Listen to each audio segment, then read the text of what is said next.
Hello everyone and welcome back to IMO Reviews. Today we are discussing Mickey 17. Mickey 17 is the latest movie from Oscar-winning director Bong Joon and starring Robert Pattinson, who plays Mickey in the far future whose job is to be an expendable, someone who does the hard jobs that come with the risk of losing your life. And if you do lose your life, you are reprinted to go again. Except he has himself a bit of a problem when a duplicate is printed. I was very excited to see this movie. I absolutely adore Parasite as a movie and think Bong Joon is absolutely fantastic as a director. I will entertain almost anything that he puts out there. And I love Robert Pattinson as well. I'm so glad that he's managed to shed that Twilight skin and really stretch out his arms and take on some more complicated roles out there. So it is fair to say that Mickey 17 was quite high up on my anticipation list. And to start things off on a positive note, I can at least say that those two aspects in particular really did shine. I think the film has been fantastically made. I thoroughly enjoyed some of the set design and creativity on show. It's well directed with some sharp dialogue. There's some fairly tongue-in-cheek muted comedy throughout, and I think the cast deliver it all fantastically. Robert Pattinson is the standout here, but it is clear to see that everyone was having such a good time on set here, and it shows in their performance. Everyone's having fun, and it does somewhat emit from the screen to the audience. I think the movie's also pretty well paced for the most part. It says what it needs to and moves on, cutting an awful lot of the fat. Sometimes I wish it did stay a little bit longer, but for the most part I think it did a pretty good job of keeping things moving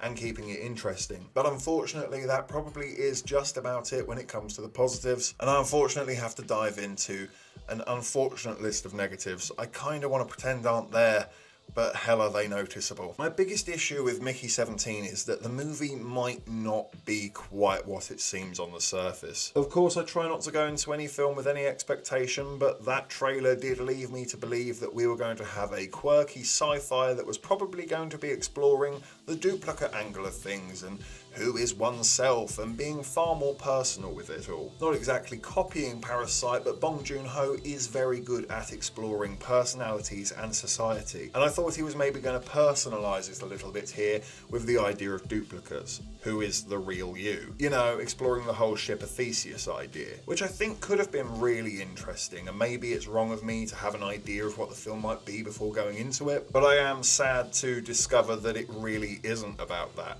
at all. In fact, the film seems far more interested in portraying this cartoonish Donald Trump impression from Mark Ruffalo. Yes, unfortunately, this film throws out an awful lot of interesting plot and story to just hammer home another cartoonish propaganda message of isn't Donald Trump awful? And I'm not here to be political. I'm not American. I don't feel either way about Donald Trump. I neither like him nor dislike him. But I am really tired of going to a movie and paying my hard-earned money and sitting down excitedly only for a bit of a bait and switch, for a very generic, tired, run-down, weak message that ultimately just serves as, isn't Donald Trump awful? And it is clearly mimicking Donald Trump, so much so that the people at his rally are wearing red caps. I mean, come on, Bong Joon-ho, I thought you were a lot better than this. It ends up just not saying anything at all. Nothing interesting anyway. I don't know, it all seems so airy-fairy, pointless, unattached, messy. When you step away from it all, I'm not entirely sure how it really connects to anything with the duplicates. It kind of feels like the whole thing with Robert Pattinson is just a very basic setup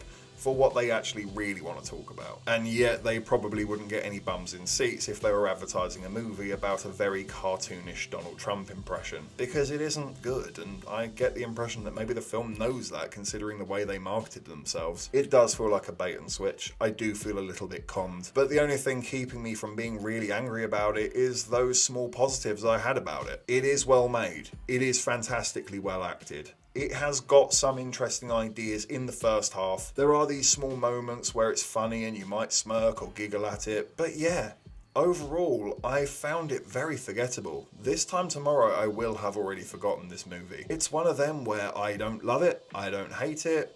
It just exists. And sometimes they're the worst of them all. I kind of would rather this was a 3 out of 10 and I hated it and I had some emotion or anything to say about it, but I don't. It's so very middle of the road and really not worth your time if I'm being deeply honest with you. At least not worth rushing out for unless you're desperately excited to see it. I am really disappointed by this one. A late addition to the complaints about Mickey 17 as well, and it may be very much just my cinema, but I also thought the audio was mixed like shit in this film. There are several moments in this movie where a few characters are talking at the same time and talking over each other, and dependent on where the camera is positioned, those voices will come out of different speakers. You have some voices coming from behind you, some coming from in front of you, and if the camera changes, those voices will change speakers as well. On paper it sounds like a good idea, and yet when you're actually watching the film it's so choppy, especially if they're transitioning mid-speech. It was so distracting and it kept pulling me out of quite important information that the film was giving me. I don't know why it was done that way. I think they're trying too hard to be clever there, and actually it's just actually made the film worse. But it's a small complaint. It might have just been my cinema. Other people might not have that issue, but I think it's worth mentioning. I've had to think long and hard about this score. It was a hard one to pin down, but ultimately I am going to give Mickey 17